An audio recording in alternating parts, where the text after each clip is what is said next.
Well, good morning, good afternoon, good evening, wherever you are. I am a regular EV dad, also known as John, and with me for this, our third episode. I'm Joe from JKEV. We're going to talk about charging today. We're going to talk about, and just to be clear about this, the whole thing for this video series, this is based off our experience. We're not talking about what's going on in the news. We're not talking about what we hope is going to happen. We're going to talk about what's happening, what's happened in our life, in our experience as regular EV users. That we may occasionally do irregular things like drive across the country in 6 days. Now, we thought today we would talk about charging, particularly about DC fast charging, because it's one of the things which buyers get hung up about. I was at a charger this weekend in the middle of the Central Valley in California, in Panache Shell. Lady with a brand new RAV4 XLE comes up to me and she says, "How long does it take you to charge that thing up?" And she wasn't expecting well, I can put 100 miles in it in 12 minutes. That's not the answer they're looking for. So we're gonna cover this in a bit more detail. So I thought I got a bit of a shopping list, if that's all right for you, Joe. So today we're going to talk about DC fast charging, and this isn't just about the Volkswagen ID4. This is about basically anything that's not a Tesla or a Nissan Leaf, which uses something called ChargePoint. Joe, let's start off with let's talk about Electrify America at the end, because I know that I'm guessing for you Electrify America is like the bulk of your DC fast charging. Yeah, for the most part. So let's talk about that last. Let's start off with the other net. So which other networks have you had cause to use? So I believe the only I've encountered is EVgo and ChargePoint for fast charging. And then for level 2 charging, I've used ChargePoint and Tesla destination chargers. I think that maybe a time or two I might have had like just a Bosch level 2 unit that's out in the wild, but there's no affiliation regarding those. Those are the only 2 main brands. And just in case you're not aware with this, level 1 is the 2-pin socket outside the house, 110. Level 2 is 220 volts and up to 50 amps, and that's what we call a charge box, reduce box, or whatever. That's level 2. Those are the ones which you'll often see in car parks, at the stores and stuff like that. And essentially that can put between 20 and up to ballpark 50 miles an hour of juice into your vehicle. They're the reason why we don't go to gas stations, because we come in at home at night and plug in, and we wake up with a full set of Duracells, nearly 300 miles of range. That's what makes that's part of what makes the EV long range EV experience so nice. Because do you miss gas stations? Do you love do you miss the queue and the smell of Tillamook's little Smokies? Is that something you miss, Joe? Not too much. Those rollers, I've always wondered how many miles they roll a day. that is a question. I will leave my 7-Eleven comedic material alone right now. How many taquitos is good? I don't think there's not a number on that. That's usually a 2-pack, I thought. With that said, what I've always heard is regarding the plug-in in the car, some people, the ultimate inconvenience is going to a gas station. And other people say the ultimate inconvenience is plugging in the car a couple of times a week. So my wife has commented, Mrs. Regular Reading has commented that she does, what happens if I forget? To which I explain, just, as long as you get the kid out, we'll be fine. All right, so that's level 2. And then level 3, also known as DC fast charging. This is where we can dump hundreds of miles into the battery in just a handful of minutes, and that's what we're going to focus on today. So Joe, give me your best. We talk EVgo and ChargePoint. Let's talk EVgo's I think when it comes to DC fast charging, they're kind of like the OG. They're the granddaddy of DC fast charging there. It's what's their network? How familiar with the EVgo network are you in Chicagoland? Unfortunately, I've only used it once, and that was actually in Park City, Utah. So it was just I think it was like a 40 or 45 kilowatt unit peak speed for the ID4. That's just pretty much any points of charge, you get full speed from those units. So I was in a situation where I needed to get an extra 10% so I knew I could make it to my destination. And thankfully the unit worked pretty well. So no complaints from EVgo on that one. No, and I'm going to say I have no complaints about EVgo. I've been using EVgo for a good number of years because it was the default with the BMW i3 that I took ownership of. Let me see, the kid's 5 years old. 7 years ago? No, it actually might be 7 years ago. Wow, that is 24. Yeah, okay. So I'm getting older every day. I keep forgetting these things. And so BMW had an agreement with EVgo, and you got free DC fast charging for I think it was for the first year. Now the car only had a range of 100 miles and change. So if you were going to do anything of significant distance, it was essential to have that capability. But for the most part, EVgo is limited to 50 kilowatt. Some of them, and I'm not a physics guy, I'm not an electrician, so some of them do run a higher ampage, which equates to 55, essentially equates to 55, and some of the Chevy Bolts can take advantage of that extra 10%. But our vehicles, the ID4, can ingest currently 126 kilowatts, and actually sometimes a few more. The Mustang can take 150 and change. What else is there that can take above 100 these days? The Nero and the e-tron's 150. e-tron's 150. Yeah, e-tron will take 150. The Nero and Kona are 75 or 80, I think, right? Yeah, they can take 70 and change, I think. You said the Nero and the Konas. But essentially, moving forward, the 100 kilowatt is going to be essentially the minimum. EVgo do actually have 200 kilowatt chargers, and I know this because they have them here in San Jose.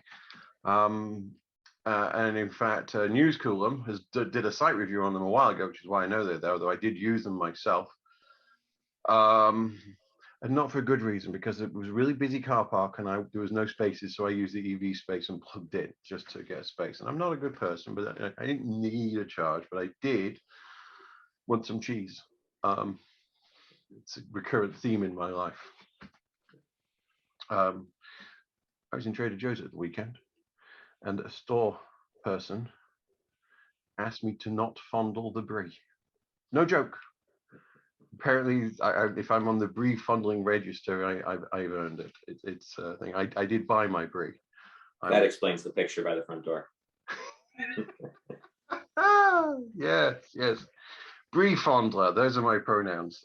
No, so they do actually have faster ones, and I didn't use it, but they do also. I know it's only one location. I'm sure they're in others, but they have faster 100 kilowatt plus chargers in the Denver area as well, Whole Foods, because we looked at using that on our cross-country road trip. The other one, have you used the ChargePoint DC fast chargers, or only their level 2? I've used a lot of their DC, well, I say a lot, but I've used probably close to 10 or 12 of their DC chargers. I have to say, I mean, so the EVgo interface, let's just stay in EVgo for a minute. First of all, they have a lot of old hardware out there.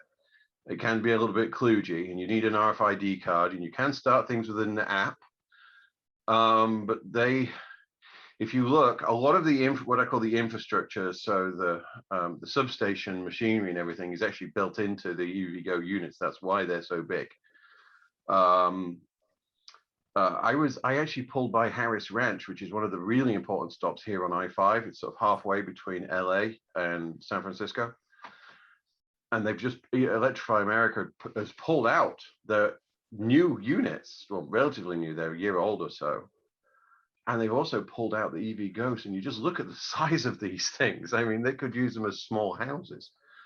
But it's because they had so much infrastructure in them, because, these were the phase 1 units back in the day. Some of these are up to 10 years old. But the charge points, I have to say, they have a lovely interface. I mean, pretty reliable. I don't think you see, and I think the reliable comes down to their business model. EVgo sells you access and electricity, whereas ChargePoint, they sell their units to providers. There is no ChargePoint network. There is a network of ChargePoint devices, but it's not one plan. The price you pay is set at a local level. And the local, whether it's the energy provider like it is in, I'm thinking of the one I used in, not Portland, Klamath, where Central Oregon Energy sets the price, like I think it was like 25 cents a kilowatt, but it was done by whatever time of day it was, peak and off peak. The one I used two charge points, which were 62.5, 125, but they were split. One in Price, Utah. Did you go through Price? No, I used in Utah. I used one in. Actually, I guess I didn't use one in Utah. I used a couple of them in Colorado, but in like northwestern Colorado by the Utah border. Oh yeah, I know the ones you mean. I had one of those as my potential pull-off point if things went wrong at some point. But great interface, great company, and they're reliably consistent. And I think this is because they push. You can't build it if you don't have a service contract to manage it. It's been referenced by other writers and speakers on the subject. It's not a network, it's a collection, it's a collective, and it kind of works. That brings us to Electrify America, which has, in 3 years, so Electrify America was created out of the Dieselgate settlement. Between now and 2026, Volkswagen committed to building out a network and spending $2 billion, some of it, most of it for the infrastructure, a third of it goes into California because, obviously, it's California, we're special. And then a huge chunk for education as well. But it has to be said, without Electrify America, you and I wouldn't have done our road trips this summer. Yeah, not even close. I'm not even sure that I would have purchased the car. No, that is, and it is the chicken and egg situation. Tesla were selling Model S's before the supercharger network, but they were hitting a wall. Their rate of growth was hampered by the fact that these predominantly Californian citizens wanted to. They didn't want a $80,000 Nissan Leaf. They wanted to go further, and in fact, I think the first 2 or 3. I think the first charge. I'll have to check this. I'm not using Wikipedia. Look, these are my hands.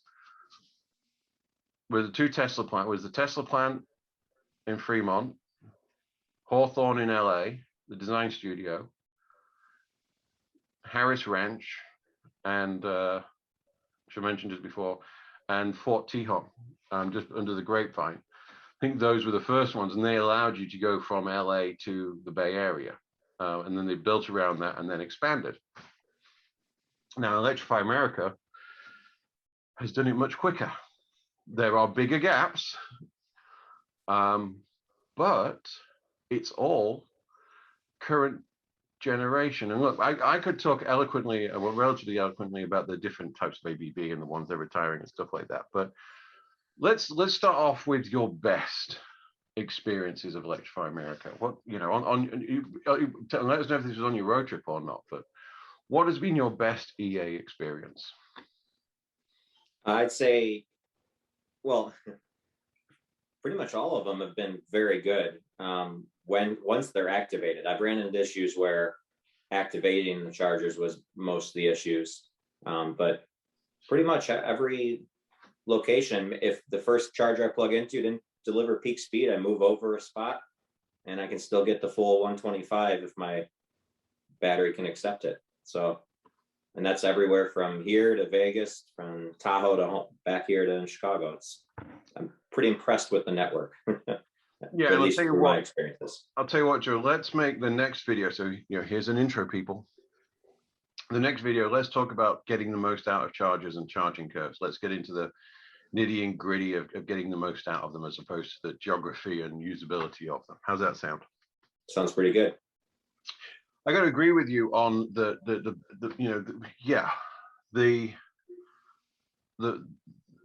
for the most part, I'm going to go with in excess of 90% of them have been delightfully boring.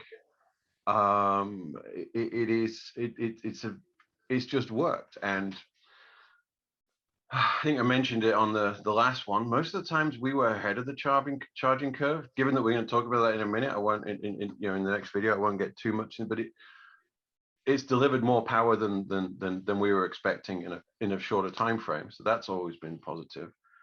There are we've had a couple of issues. I'll talk about. Do I have a worse experience? Winnemucca.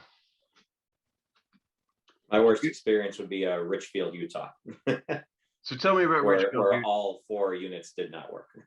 Oh wow! Let me sit down while you tell us about Richfield, Utah. So what? I gotta. Where's Richfield, Utah? I don't know Richfield, Utah.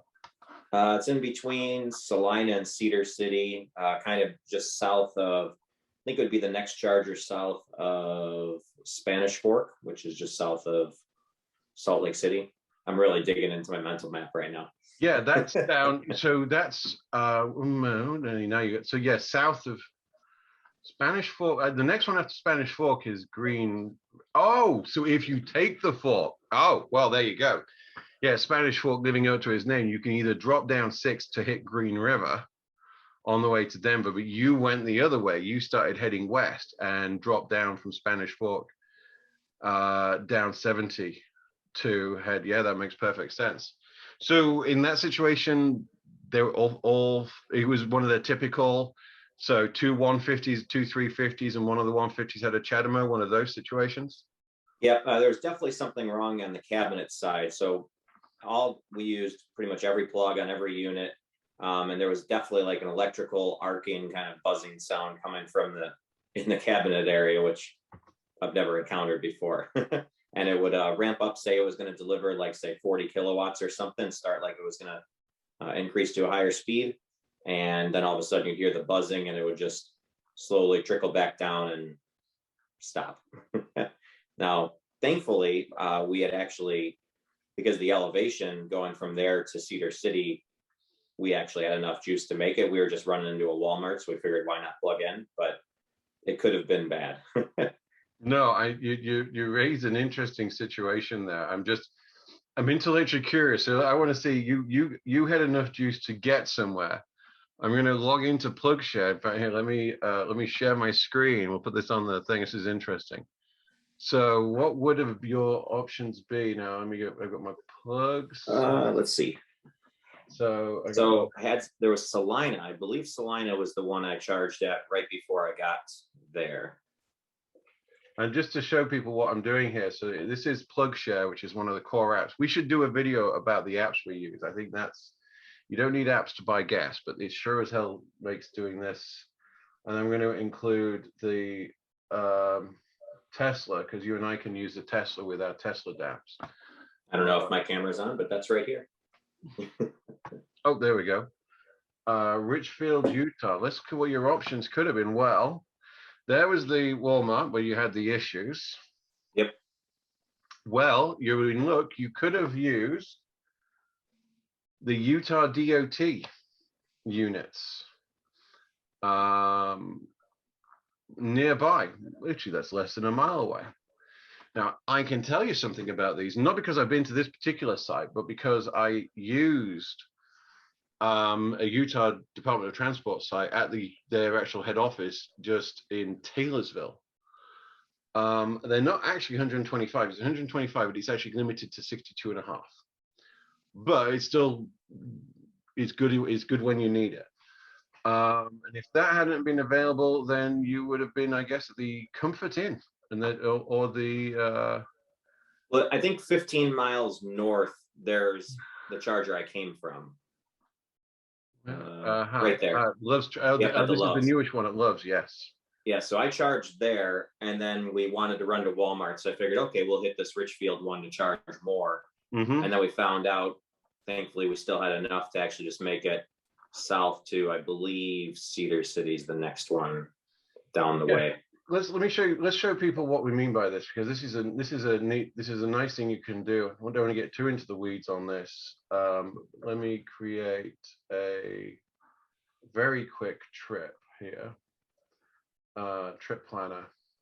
Yeah, this is definitely a future video of right in depth on a better route planner and plug share, and yeah. But one thing that this does, which ID4 ELD Richfield, Utah, and you went to Cedar City. Yeah. And this is one of the wonderful things this shows you, not just, you know, fantastic, it's 115 miles as the crow flies, but you can actually see the elevation. And yeah, that's why you were getting some of your energy back and why you didn't use too much, because you weren't. And there actually was a charger in the middle there. I saw that we must have stopped at. In Beaver. Yeah. Yep, we did a quick top up there. Yep. And this is the thing, quick top up, and that's the thing, because this is, you know, the how we charge situation. That was your worst. My worst was Winnemucca, and there's a joke. I know it's my life, me talking. There's jokes. It happens. The irony is that my family, every time we drive on 80, my wife has a fixed policy. She will not stop in Winnemucca.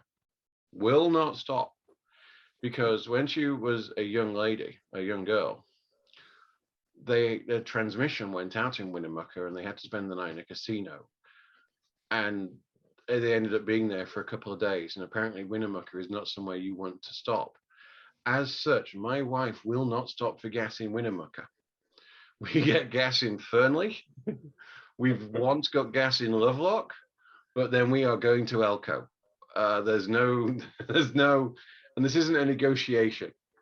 So the irony that I had to stop in Winnemucca on the way home was not lost on me. And sure enough, Winnemucca decided it wanted to try and keep me.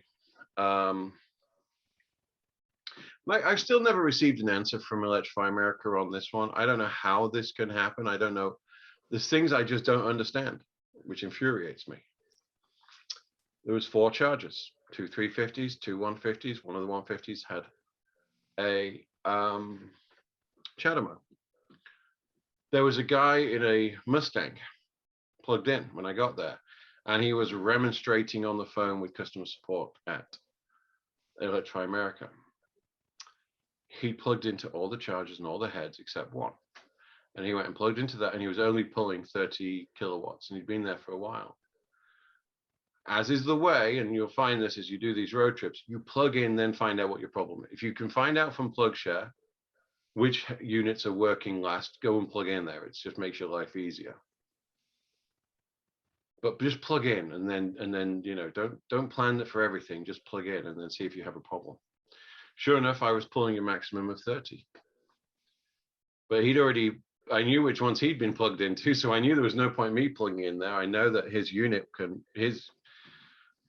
the Mustang's weird.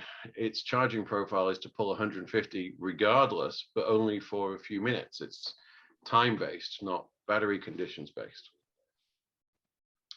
Sure enough, only one head would deliver 100 kilowatts of energy. It was the one he was using. He left and I used it, but I haven't been able to resolve why it would only deliver 30 kilowatts. I mean, I work in things are either working or not working. It's not like you can put your foot on the cable and stop the electric coming through. It's not a water hose, so I still don't know how why it would limit itself to 30 kilowatts. It seems strange, but yeah, Winnemucca was not where I wanted to be. I'm digging through my history, seeing what my complaints were there. Oh, that's funny. Hold on, this was at what's it, at Beaver, at Richfield? Yep. Here's my review when I checked in on June 4th. Chargers 2 and 4 only delivered 31 kilowatt, but charger 1 delivered 125. We can actually, you know what, let's let the world see this for a second. I got you right here. So all 4 chargers faulted and sound like power was arcing. That was Oh, that was Richfield, right? Yeah. That was Richfield, yeah. And yeah, and someone else had good news. There's a DOT up the road, so apparently someone else. You have to have a sense of humor about these things. Let me see. So let me go to Winnemucca. Hold on, let me come out of here very quickly. Let me go to Winnemucca. Where's Winnemucca? At the top of the peak, down a little bit. Yeah. There we go. All right. So Winnemucca. Oops. My review is a couple below yours, I believe. Oh yeah, this is where we saw each other. Well, one of the places we missed each other. Now the good news is, look at this, lots and lots of reviews. This is good because, you know, if you put the speed in, that helps your fellow your fellow man. Charging 28 kilowatts, but free. Only one of them is available. 2 crashed. One's running at 30, but it's free. Capped out at 38. This person thought it was their car. Obviously, it's not. Someone driving a Ford Focus electric across 80?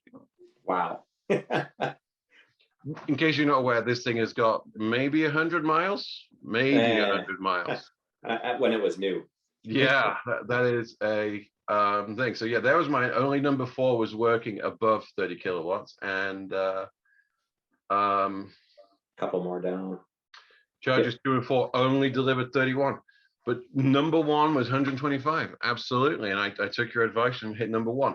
This is why good comments are helpful for everybody. But it would appear that was June 4th. I had the same issue on the 22nd. And it looks like relatively recently, still the same problem. In fact, today, still the same problem. And this is, now these are the older units. I know that because there's a picture of one here with an EV, with a regular EV Dad sticker on it to help people know that this was the one that was working. I don't put my stickers on these things anymore, I promise. But I did put one on this one to say the one with the, and I put it on Twitter, the one with the sticker is the one that's working. These are the original ABB units. This is what they started building the network. And the issue, Electrify America had to build the network really quickly. So that's why there's different kinds of hardware. You've got the original ABBs, you've got the newer ones, you've got the Signet, and then you've got, I forgot the name of the third one. It's gone out of my head completely. It's not around here. I think it's on the East Coast. Yeah, I think so. It's just gone out of my head. But they are replacing these units as they go. In fact, these ones have been decommitted. These ones are all being upgraded to the new ABBs that look like Signets, and that's what they're doing at Harris Ranch. Let me stop sharing. That was a problem. Let's talk about, and we'll talk about this in the next, about getting the most out of it. But but you tend to use the tap to pay. You've enabled the NFC payment option. Yeah, at first I didn't know that we could use that. I thought that the only way we could use our free charging was to activate through the app. I'm not sure if I think I saw that somewhere on YouTube and just, I guess, took their word for it. But when I left on my trip, because Electrify America always does upgrades on holiday weekends. That's kind of their forte. Yeah. All the chargers from Iowa, Nebraska, and Eastern Colorado were blank on the app. They weren't even visible. So I knew they were there. I was standing next to them, but they were not visible on the app. So as I was going, I was just calling, and they were just activating a charger before I got there. And they said, go charger 2, use handle 1. Okay. And it was ready. Yeah. But eventually I got a different customer service. I got like the same guy 3 times in a row. And then I got a girl, and she said, well, have you tried the tap to pay? And so she guided me through going in the Electrify America app, adding it to the Apple Wallet in my case. And that's worked so much better for me. I've just kind of been using that by default. Every so often I'll try to use the app, but for some reason, it seems to be a little buggy on the recent iOS updates. Yeah, I'm gonna, and so I won't labor the point, but I'm going to talk briefly about my worst experience, which wasn't Winnemucca. I made a mistake. It was yesterday. So I'm going to put a link to the video right here, and I've called it, the video is called, Does Electrify America Have a Heat Problem? And so this is known in the Tesla world. There is a thermometer in the handle of the DC fast charger, of the supercharger. And when it gets hot, it throttles back. It's part of standard self-preservation. A number of YouTubers and Tesla enthusiasts have found out that if you take a wet rag and put that on the handle. Just about to say that. You beat me to what I was thinking. What was it, the wet rag or the handle bit that made you laugh? That's what I'm curious, because if you put a wet rag on my handle, I'll say thank you, but only my wife's allowed to be in the room at the time. We're very strict about these things. This is not a pineapple friendly environment. Not that I haven't asked. And at that point we got demonetized. We weren't even making any money and we lost everything. No, I actually, I'm here. Let me show you what I'm talking about. So I had, and as you can see a longer version of this in the video. Now I use EVnotify to record data from the BMS system directly. BMS means battery management system for those of you playing at home.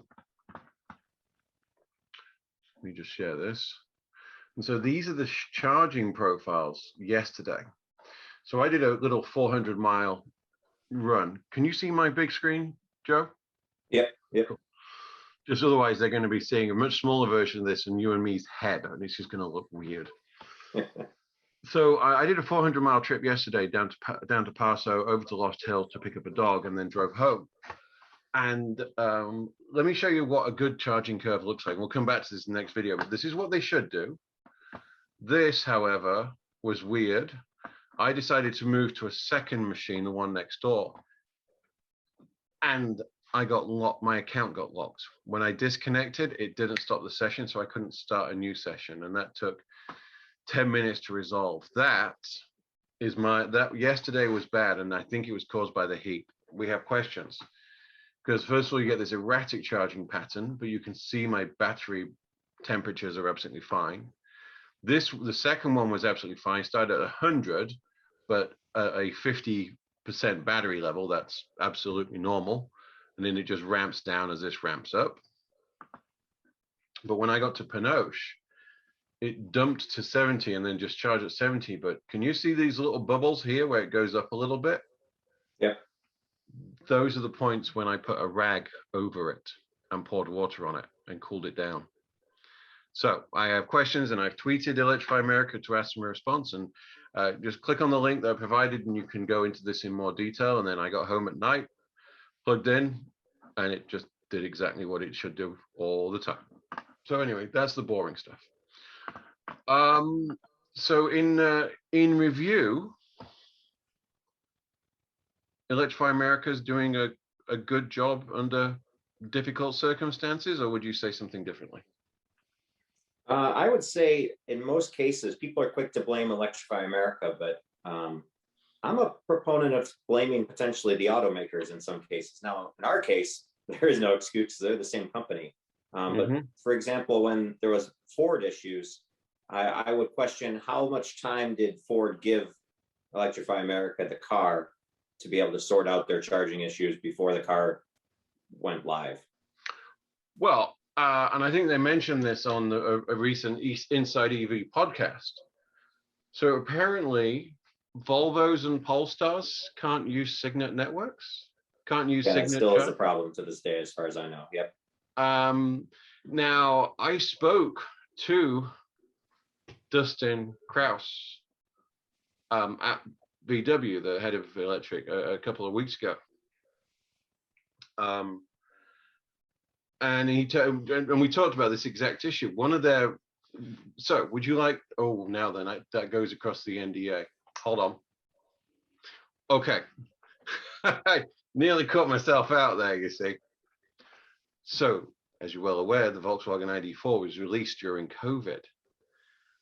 that possibly gave them a couple of issues in getting a vehicle actually into the country for testing with Electrify America. And so they got their certification done, but they weren't able to get all the data that they would like to have done. But hopefully that's all going to be resolved in the update that we are due to get in the next month or so. Yeah, it's rolling out to ID3 people right now in Europe. We believe it's going to come to ID4 America in a little while. So hopefully we're told that that will give us plug and play. Whether that will resolve the authentication issues, because that's what's causing these things, is to be decided. But I think, I mean, let me ask you one more question. I think when it comes to the placement of, how convenient did you, I mean, obviously we always know where we're going to find them. Walmart, Targets, for this is Electron America, Walmart, Target, Safeways over here. Casey's general stores are found in the Midwest. They're usually next to the major highways. You don't have to, and then you get the residential charges. Well, I call them resident, the suburban ones. Have you found their placement to be useful for you? Have you had to go out of your way to charge? The one that I think is pretty famously known as terrible location is Grand Junction, Colorado. Yeah, that's like 4 to 5 miles off the highway and back. Let me just so people can see. Let me just dump this. Let me share this. Yeah, you have a couple of ways of approaching it. It is an interesting one. So Grand Junction, as its name suggests, is just that. It is a Grand Junction. It's in the middle of everything. Let me lose some plugs from here because we don't need to see these right now. So this one here, no, Mesa. So here's the Sam's Club. And it doesn't look to be that far off the freeway, does it, Joe? Look, there's the freeway.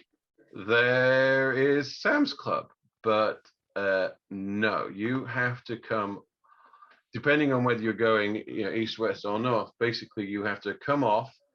Traffic will then decide whether you go down service roads down here, but down Riverside Parkway, and then come in through the back of a Chick-fil-A to then cross the freeway. It's traffic lights. It is bizarre. And even coming in the other way, this was what blew me away, is this is not, and there's no off ramp. All this stuff here between 70 and 6. There's no offs here. This is just for connecting the freeways, and so you have to come off. It's a cluster. Where's 70 gone? Yeah, you have to come off back here, and then it is special. But outside of that one, I don't think I recall any of them being in particular very frustrating to find. No, and it also because the one thing about nice being at the Walmarts is you do have the 24-hour bathrooms for the most part. That's always useful. Yep. All right, I think if you have anything else to add, otherwise I think this has been a good video for the world. I mean, I think the networks are getting better. This is far improvement from where things were a couple of years ago. Well, I mean, we touched on it last time. If it hadn't have been for that one at West Wendover, you and I wouldn't be talking. This would not have happened. That West Wendover and Green River, they are the virtual golden spikes of this new infrastructure. If those two sites didn't exist, those were the two sites that connected the Midwest and the West. It would have been a very different world. It'll be nice when we get our software updates and we can take more advantage of this, of the power. Hopefully some higher peak speeds. Absolutely. And plug and charge. Yeah. Lots of rumors, but we'll see. Yeah. We will see. I'm sure there'll be a video the minute that happens. All right, let's bring that to the close. Our next video is going to be about how to get the best out of DC fast charging. Again, based on our experience, and also we'll show you some data as well. Otherwise, I've been John, your regular EV dad. I'm Joe from JKEV. And if you have been, thanks so much for putting in the time. Please consider liking and subscribing both the video and subscribing to our requisite channels. We're going to try and flip this between the playlist between two channels, see how that works out. But subscribe to both of us, and then you'll find out where it is. Hit that notification bell and do all the things that YouTube socially engineers and commands you to. Other than that, be happy. Take care.